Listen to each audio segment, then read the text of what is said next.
तो उसकी पत्नी ये कहती है कि जब तुम जानते हो कि वहाँ पर जान जानी ही है तो फिर क्यों जाना। तो वहाँ जब अभिनेता कहता है कि हमें ज़्यादा दिन नहीं जीना है, हम 4 दिन जिएंगे मगर सम्मान के साथ जिएंगे। तो ये चीज़ वो चीज़ रही, मतलब पैसा वसूल मूवी है और बहुजन समाज के लोगों ने तो देखना चाहिए, क्योंकि आपकी हिस्ट्री को कभी भी इस पिक्चराइजेशन करके कोई नहीं बताएगा। और वहाँ का भी जो पात्र है अशोक, वो भी फिर से बुद्धा की जो मूर्ति से जो सर धड़ से अलग कर दिया जाता है, बाद में आकर वो उसे जोड़ता है।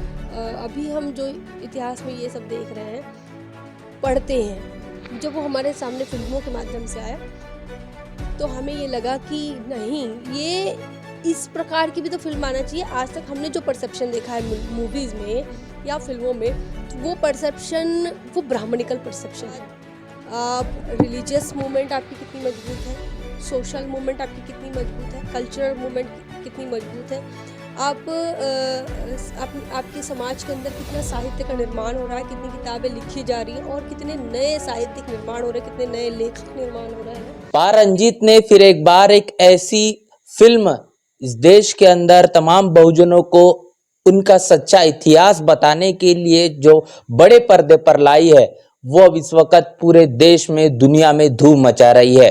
आप बिल्कुल सही समझ रहे हैं, मैं बात कर रहा हूं थंगलान इस फिल्म की, जिसने 100 करोड़ कमा लिया है और हिंदी में भी वो फिल्म अब तमाम जहां पर हिंदी भाषी का भारत में जो लोग हैं उन तमाम प्रदेशों में भी अब वो फिल्म बड़े पर्दे पर आ चुकी है, जिसको लेकर लगातार तमाम लोगों की प्रतिक्रिया भी है। और हम आपको भी बताने की कोशिश करेंगे आखिर इस थंगलान फिल्म में क्या कुछ है और किस तरीके से बहुजन समाज के उस गौरवशाली इतिहास को बड़े ही बखूबी तरीके से प्रदर्शित करने का भी कोशिश यहाँ पर पा रंजीत, जो अपने आप में एक बहुजन डायरेक्टर है, अम्बेडकरवादी डायरेक्टर उन्हें कहा जाता है, जिन्होंने काला, कबाली और तमाम ऐसी सरपट्टा परम्बई जैसी ऐतिहासिक फिल्में बनाई, जो कि बॉक्स ऑफिस पर भी उन्होंने समय समय पर धूम मचाई। और थंगलान भी लगातार शुरुआती दौर से जिस तरीके से तमाम थिएटरों में और जो फिल्म के जो लोग हैं खास तौर पर उनमें कहीं ना कहीं वो एक नई रोशनी या फिर नई उम्मीद के तरह उसे देखा जा रहा है।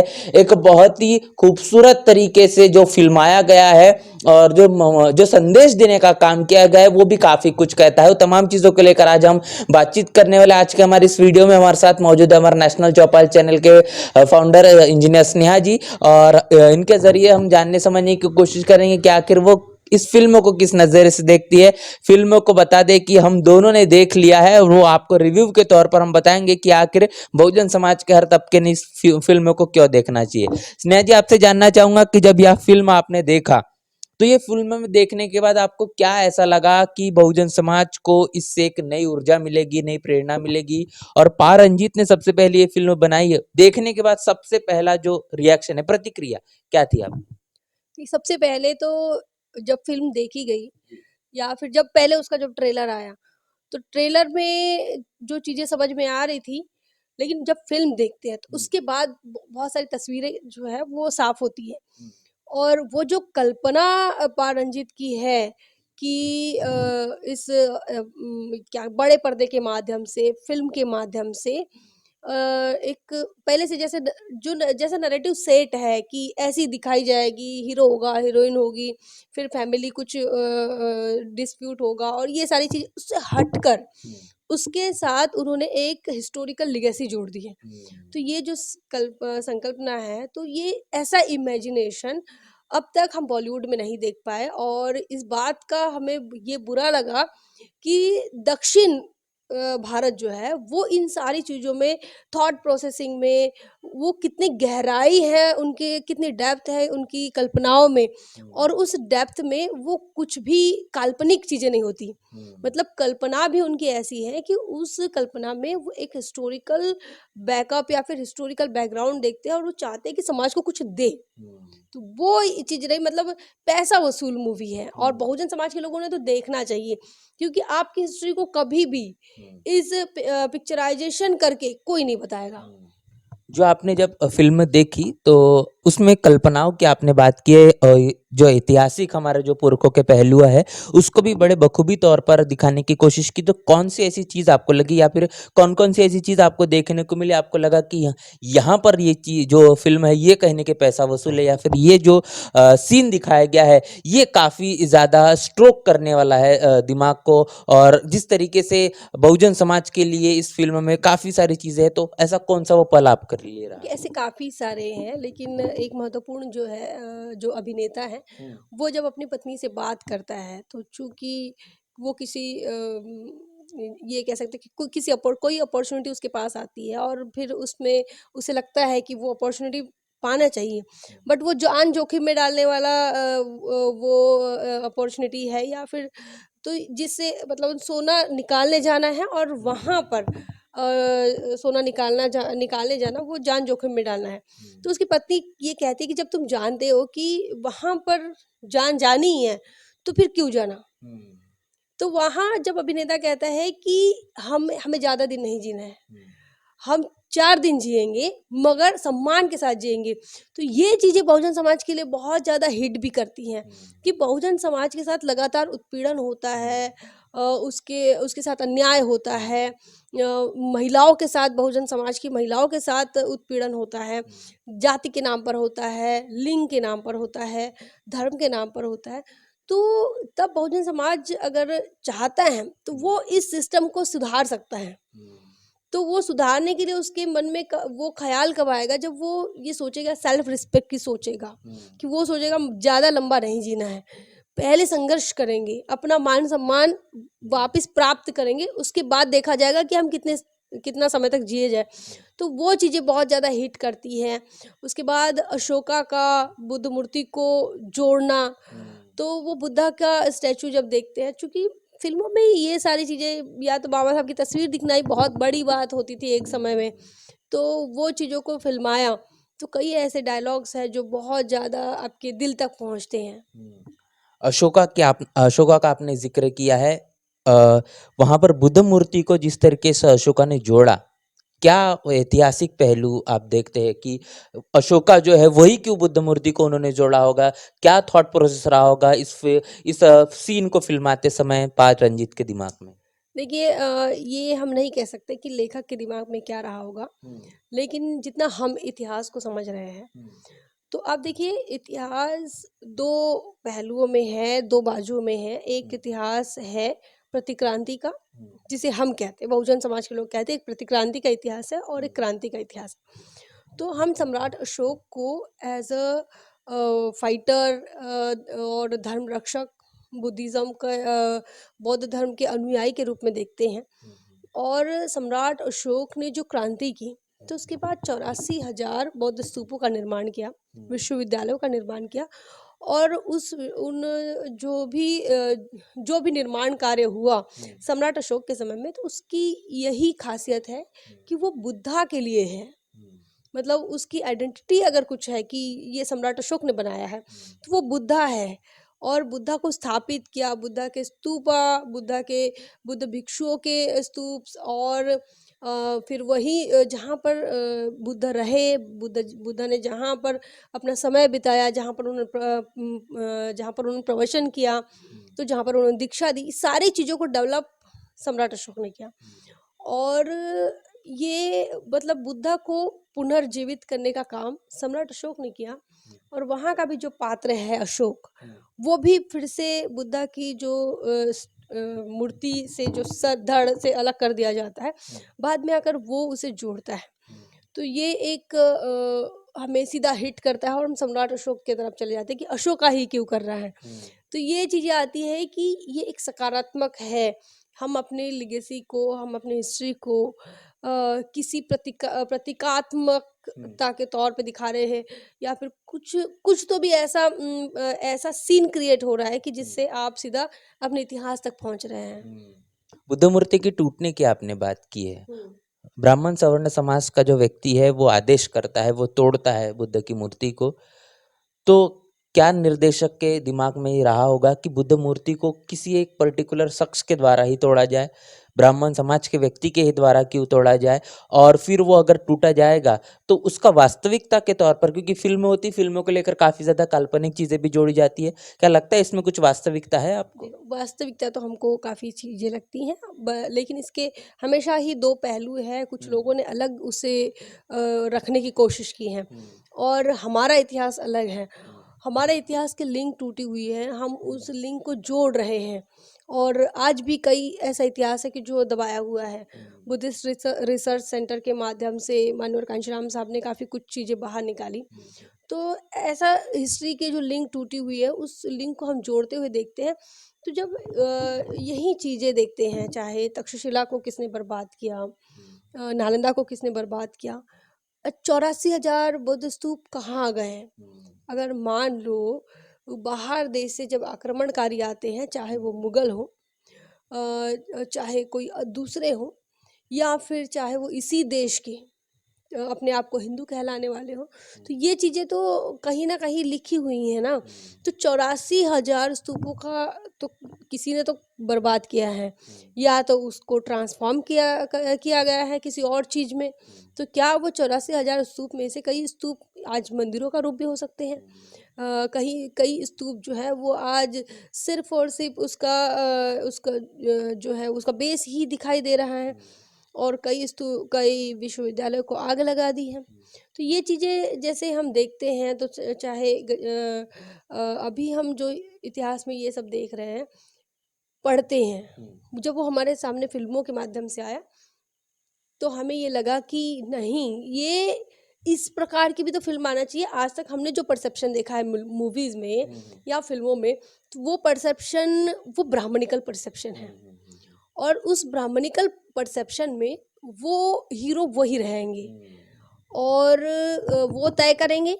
अगर न्याय भी करना है आपके साथ, इफ़ अगर आप पिछड़े हैं, बैकवर्ड्स है, आपके पास कोई प्रिविलेज नहीं है, तो वो डिसाइड करेंगे कि हम तुमको प्रिविलेज देंगे। लेकिन पारंजित की मूवी में हमने ये नहीं देखा। यहाँ का नायक आदिवासी है, नायिका आदिवासी हैं, उसके बच्चे आदिवासी हैं। ये चीज़ें दिखाई, और तो मुख्य भूमिका में जिसे प्रोटैगनिस्ट कहते हैं, तो प्रोटैगनिस्ट की जो भूमिका होती है, उसकी भूमिका वेल्दी होती है, हेल्दी होती है। वो उसको ज़्यादा दिक्कतें नहीं होती, और अगर ज़्यादा दिक्कतें होती हैं तो वो उसे संघर्ष करके लड़ लेता है, और अंत में सब कुछ सही होता है। तो ये चीज़ें हमेशा हमने देखी है, यही परंपरा रही है फिल्मों की। लेकिन पारंजिता ने जो है वो इस फिल्म में सारे स्क्रिप्ट ब्रेक कर दी है, और हम जो सोच नहीं सकते उस सोच के परे गए, और हमें लगता है कि बॉलीवुड के लोगों की आंखें खुली की खुली रह गई होगी कि क्यों हमने ये सारी चीज़ें जो है वो स्किप कर दिया, फिर हम क्यों इस डायरेक्शन में नहीं सोच पा रहे हैं। बिल्कुल बॉलीवुड की बात यहाँ पर शुरू हो चुकी है, तो बॉलीवुड में अमूमन तौर पर ऐसी फिल्में देखी नहीं जाती। कोशिश एक होती है, तमाम मुद्दों को छेड़ा जाता है, वो बहुजन समाज से है। आर्टिकल 15 आपने देखा होगा, बॉलीवुड की फिल्म आई, लेकिन जो आपने जो बात कही, वहाँ पर जो हीरो थे वो भी ब्राह्मण समाज से थे, और लड़ाई लड़ी जा रही है, तो ये चीज़ें देखी जाती है। तो ये बॉलीवुड का जो रवैया है, ये क्यों दलितों, आदिवासियों, पिछड़ों को ये क्यों नायक नायिका के तौर पर नहीं देखते? क्या बॉलीवुड का उसके पीछे में कारण होगा? क्या इसके पीछे का रीज़न आप देखिए, जाति का फैक्टर कभी भी रिमूव नहीं होता, और आप दुनिया की नहीं, भारत की कोई भी समस्या लेकर आइए, हर समस्या के पीछे एक महत्वपूर्ण कारण है, और वो कारण जातिवाद है। और ये जातिवाद इतना गहरा है कि आप इसे बिजनेस सेक्टर में देख सकते हैं, आप इसे प्राइवेट सेक्टर में देख सकते हैं, आप इसे इंडस्ट्री में देख सकते हैं, फिल्म इंडस्ट्री में देख सकते हैं, म्यूजिक इंडस्ट्री में देख सकते हैं। अभी धीरे धीरे वो भी, अगर बॉलीवुड महाराष्ट्र में नहीं होता, तो अभी तक नागराज मंजूड़े जैसे जो लोग हैं वो अब तक दस्तक नहीं देते, लेकिन फिर भी पुरोगामी महाराष्ट्र कहते हैं। तो उसमें भी कुछ चीज़ें जो है, जैसे नागराज मंजूड़े की जो फिल्म है, जो व्यवस्था पर ये व्यवस्था को जो टच करती हैं, या व्यवस्था को आईना दिखाती हैं, वो अभी मराठी में है। तो ये भी एक महत्वपूर्ण बात है, उसकी लिमिटेशंस है महाराष्ट्र की। तो अगर आप मूवी बनाते हैं, व्यवस्था को टच करते हैं, तो वो मराठी में होगी। और अभी तक वो उस दर्जे पर नहीं पहुंच पाई है जिन दर्जों पर अभी तक जिसे सुपर डुपर हिट कहते हैं, जिसे कहते हैं कि बॉक्स ऑफिस में तहलका मचा दिया, तोड़ दिया, फोड़ दिया, ये सारी चीज़ें अभी तक हम नहीं कर पाए हैं। लेकिन दक्षिण की मूवी, चाहे इसके पहले जय भीम हमने देखी थी, और अभी जितना भी जिक्र आपने किया, तो उसमें एक सिस्टम दिखाता है। और जो अभिनेता, जो नायक होता है, नायक को सही में, वाकई में वो उस कम्युनिटी से आते हुए दिखाने की कोशिश करते हैं और फिर वहाँ का वो संघर्ष दिखाते हैं। हमारा क्या है, हमारी जो परंपरा है, उसमें नायक जो है वो सवर्ण होगा और वो कुछ चैरिटी करेगा।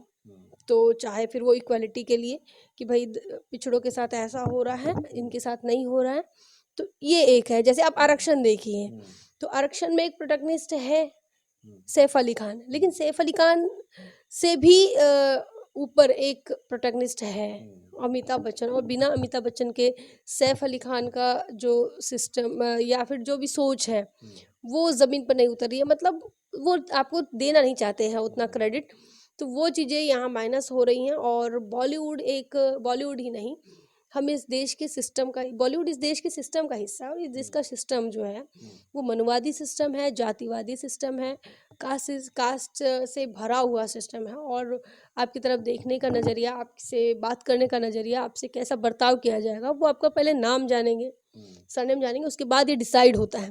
तो ये चीज़ें जो है वो कभी झुटला ही नहीं जा सकती कि आपके साथ जाति की वजह से बिहेवियर चेंज हो जाता है। आप सरनेम पूछिए और सरनेम के बाद आपको पता चलेगा कि सडनली आपके साथ उनका रिएक्शन जो है या बिहेवियर है वो चेंज हो गया, और वो चीज़ें है। और हम कितना भी कहें कि इस देश के अंदर इक्वालिटी है, कॉन्स्टिट्यूशन है, अब ऐसा नहीं होता, सब पानी पीते हैं चाय की दुकान में, ये हमको ये कहते हैं ना, चाय हम थोड़ी ना पूछते हैं कि चाय वाले कौन सी जाति का हैं, हम चाय तो पी लेते हैं। लेकिन जब आपको बिहेवियर करना होता है तब आप ये तो सोचते हैं।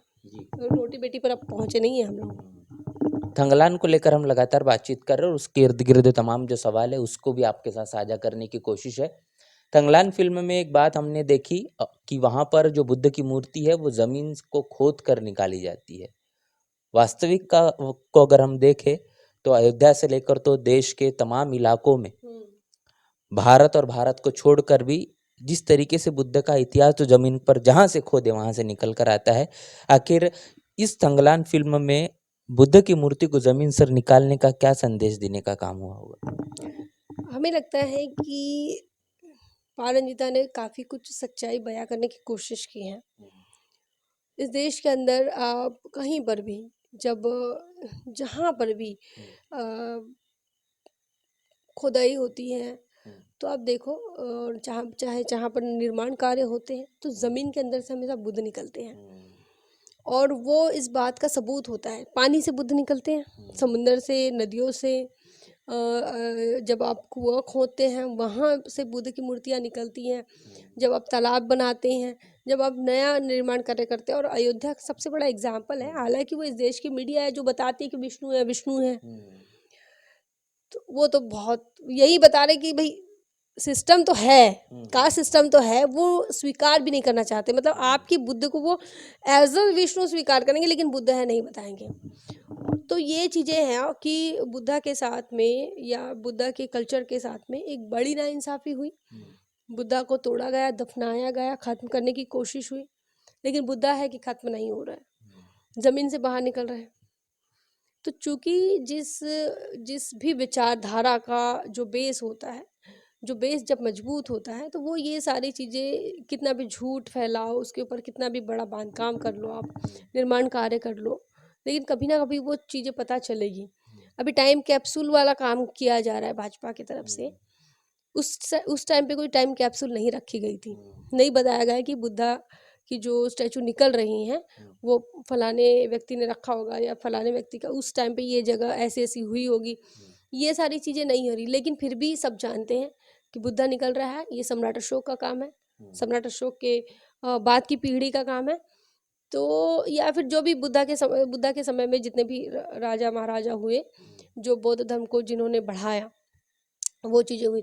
तो वो पारंजिता ने एक सच दिखाने का कोशिश किया है कि इस देश के अंदर ऐसा भी होता है, भले ही किसी भी कारणों से हो। बुद्ध दबा है, बुद्ध को छुपाया है, बुद्ध को आपने दफनाया है, तो किसी ना किसी कारण से कोई भी वजह हो सकती है, तो वो बाहर तो आ ही रहा है। तो वो चीज़ों को जो उन्होंने फिल्माया और बहुत खूबसूरती से फिल्माया। उन्होंने ये बताई एक उसका एक हिस्टोरिकल बैकग्राउंड बता दे कि महात्मा ज्योतिराव फुले की मूल निवासी जो कंसेप्ट है, उस कंसेप्ट को पारंजिता ने बहुत खूबसूरती के साथ ज़मीन पर उतारने की कोशिश की। अगर लोग महात्मा ज्योतिराव फुले को पढ़ चुके हैं या जानते हैं या ये हिस्ट्री से अगर थोड़ा बहुत भी रूबरू है, तो जब फिल्म देखने जाएंगे तो वो समझेंगे कि पारंजिता ने क्या दी, मतलब क्या देना चाह रहा था। और एंटरटेनमेंट तो है ही, एंटरटेनमेंट है, स्टोरी बहुत अच्छी है और बेहद अच्छे जब हिंदी में अगर आप देखते हैं तभी बहुत अच्छी उसे डायलॉग्स दिए हैं। तो सब कुछ सही है, गाने हैं, रोमांस है, तो सब कुछ है। बावजूद इसके उन्होंने एक अलग चीज़ देने की कोशिश की। वो चीज़ पकड़ में आनी चाहिए। वो चीज़ पकड़ में तब आएगी जब आप थोड़ा सा आइडियोलॉजिकल हो या फिर थोड़ा सा अपने कुछ इतिहास के बारे में, ये इस इतिहास के बारे में अगर पढ़ा हो कि रिवॉल्यूशन एंड काउंटर रिवॉल्यूशन को अगर आपने पढ़ा हो तो। जी। तमाम दर्शक जो हमारे देख रहे हैं उन दर्शकों से क्या कहना चाहेंगे थंगलान फिल्म के बारे में और पारंजीत को लेकर? दर्शकों से हम अपने तमाम साथियों से ये कहेंगे कि आप तमाम लोग थिएटर में जाकर ज़रूर देखिए। और ये मूवी आपके इतिहास को बयां करने वाली मूवी है। ऐसी मूवीज़ काफ़ी कम बनती हैं। यहाँ हॉरर मूवीज़ हो, कॉमेडी मूवीज़ देखो, रोमांटिक मूवीज़ और फैमिली ड्रामा, ये सारी चीज़ें हम देखते हैं। लेकिन ये सारी चीज़ों के साथ जब आपकी लिगेसी को कोई रिप्रेजेंट कर रहा है, आपके इतिहास को जब कोई रिप्रेजेंट कर रहा है, और ये चीज़ वहाँ बताई भी है कि हम वर्ण व्यवस्था की वजह से अलग अलग हो गए, नागवंशी कन्या, तो ये सारी चीज़ें जब हम पढ़ते हैं, बुद्धा के स्टैचू दिखाना, ये सारी चीज़ें बहुत ज़्यादा हमारे समाज के लिए बहुत ज़्यादा कॉन्फिडेंट फील भी कराती हैं। मतलब आपका एंटरटेनमेंट का एंटरटेनमेंट हो गया, आपको स्टोरी चाहिए थी, स्टोरी मिल गई, स्टोरी लाइन मिल चाहिए थी, वो भी मिल गई। और उसी के साथ साथ एक लिगेसी, एक आदर्श और एक आइडियल टाइप की मूवी है कि आप फैमिली के साथ बैठकर देख सकते हैं। तो बेहद अच्छी मूवी है, तमाम लोगों ने देखना चाहिए। और पारंजिता अपने अपने कामों से एक कल्चरल चेंज कर रहे हैं और ऐसे लोगों की ज़रूरत है। देखिए, परिवर्तन सिर्फ राजसत्ता से नहीं होगा, राजसत्ता से तो होगा, लेकिन इसी के साथ साथ आप रिलीजियस मूवमेंट आपकी कितनी मजबूत है, सोशल मूवमेंट आपकी कितनी मजबूत है, कल्चरल मूवमेंट कितनी मजबूत है, आपके समाज के अंदर कितना साहित्य का निर्माण हो रहा है, कितनी किताबें लिखी जा रही है और कितने नए साहित्यिक निर्माण हो रहे हैं, कितने नए लेखक निर्माण हो रहे हैं, कितने कवि निर्माण हो रहे हैं। ये सारी चीज़ें बहुत महत्वपूर्ण हैं। और कितने फिल्म बनाने वाले डायरेक्टर हैं आपके पास, कितने अभिनेता हैं, कितने नायिकाएं हैं, ये सारी चीज़ों को देखना पड़ेगा। तो इन सारी चीज़ों में अभी आने के लिए हमें समय लग रहा है। तो खाली डॉक्टर, इंजीनियर, क्लर्क, बाबू, चपरासी के अलावा सारी चीज़ों में जब तक हमारा पार्टिसिपेशन नहीं आएगा, तब तक बात नहीं बनेगी। और पारंजिता हमारे लिए और बहुजन समाज के लिए आइडियल है। हो सकता है पारंजिता को देखकर, इसके पहले भी कई लोगों ने ऐसी कोशिश की है, अर्जुन सिंह ने की है कोशिश द ग्रेट लीडर बनाकर। तो ऐसे लोगों का अब धीरे धीरे इनका आना शुरू हुआ है। तो बेहद जो भी कर रहे हैं पारंजिता, हमारी बहुत बहुत बधाइयाँ उनके साथ है। और बहुजन समाज से, अपने आवाम से हम ये कहना चाहेंगे कि आप लोग ज़रूर देखिए, अपनी इस फिल्म को देखिए। और अपनी फिल्म इसलिए कह रहे हैं क्योंकि जब आप वहाँ देखेंगे तो आपको समझ में आएगा कि ये हमारे लिए है, ये हमारी लड़ाई है। आप कॉन्स्टिट्यूशन की बात आपको समझ में आएगी। कभी आप उसको 5वीं 6वीं अनुसूची, हम तो 5वीं 6वीं अनुसूची से जोड़ चुके हैं मूवी को। फिर उसको हम अपने नाग कल्चर से जोड़ चुके, सिंधु सभ्यता से जोड़ चुके। जब आप देखेंगे तो जी अलग अलग पहलू उसके नज़र आते हैं। तो ऑल इन वन है मूवी। और पैसा वसूल भी हैं। जी। तो फिल्म को लेकर ये कहा जाता है कि समाज का आईना ये फिल्में होती है और उसी के तरीके से समाज में क्या कुछ गतिविधियां चल रही है, क्या इतिहास रहा है, वो तमाम चीज़ों को दर्शाने का काम किया जाता है। और इस बात को पारंजिता बखूबी जानते हैं कि बहुजन समाज का इतिहास कैसा रहा और उसको बड़े पर्दों पर किस तरीके से प्रस्तुत करना चाहिए। बात तमाम लगातार जो पारंजित की फिल्में इनकी आ रही है इससे देखने को मिलता है। और व्यक्तिगत तौर पर अगर मैं इस फिल्म को लेकर कहूँ तो मुझे तो ये फिल्म बहुत ज़्यादा पसंद आई है। इतिहास के हर एक पहलू को छूने का काम जो पारंजिता ने किया है, यहाँ पर ही इनके लिए सबसे बड़ा सलूट यहाँ पर बनता है, क्योंकि जिस नज़रिए से उन्होंने पूरे के पूरे फिल्म को बनाने की कोशिश की है ये अपने आप में काबिले तारीफ है। और सोच के परे बहुजन समाज का व्यक्ति जब भी उसे अवसर मिलता है वो उसका सोना करके दिखाता है। ये बात पारंजिता के लिए बिल्कुल ही सूट होती है। और लिखा भी उन्होंने ये फिल्म खुद ही है और इसके निर्देशक भी वो खुद ही है। जिस तरीके से तमाम जो इस फिल्म के जो हीरो है, हीरोइंस है, इनसे जिस तरीके से उन्होंने काम करवाया है ये भी कहने की एक बहुत बड़ी चुनौती भी है। और आपने देखा होगा कि बहुत ही कम बजट में ये फिल्म बनी है। अमूमन तौर पर फिल्में काफ़ी बड़े पैसों पर बनती है, 100 से 150 करोड़ में, लेकिन निश्चित रूप से फिल्म अगर मेरे अनुमान से देखा जाए एक ऑस्कर विनिंग फिल्म है। बहुजन समाज का हर एक व्यक्ति ने इस फिल्म को जरूर देखना चाहिए, जिसके कारण आपके साथ में जो जाति हुई है, जो गुलामी ला दी गई है और उसके कारण आपने कैसे उसके लिए इतिहास में आपके पुरखों ने लड़ाई लड़ी है, वो तमाम चीज़ों को बहुत ही शानदार तरीके इस फिल्म में दिखाया गया है। पूरी की पूरी इस फिल्म को लेकर आपकी क्या राय प्रतिक्रिया, देखने के बाद ज़रूर आप भी अपना रिव्यू हमारे कमेंट बॉक्स में ज़रूर दें। और आज की हमारी जो बातचीत रही इस फिल्म को लेकर, उसको लेकर आप क्या सोच रहे हैं उसे भी हमें लिखकर ज़रूर साझा करें। मिलते हैं नए वीडियो में, तब तक के लिए जय भीम, जय भारत।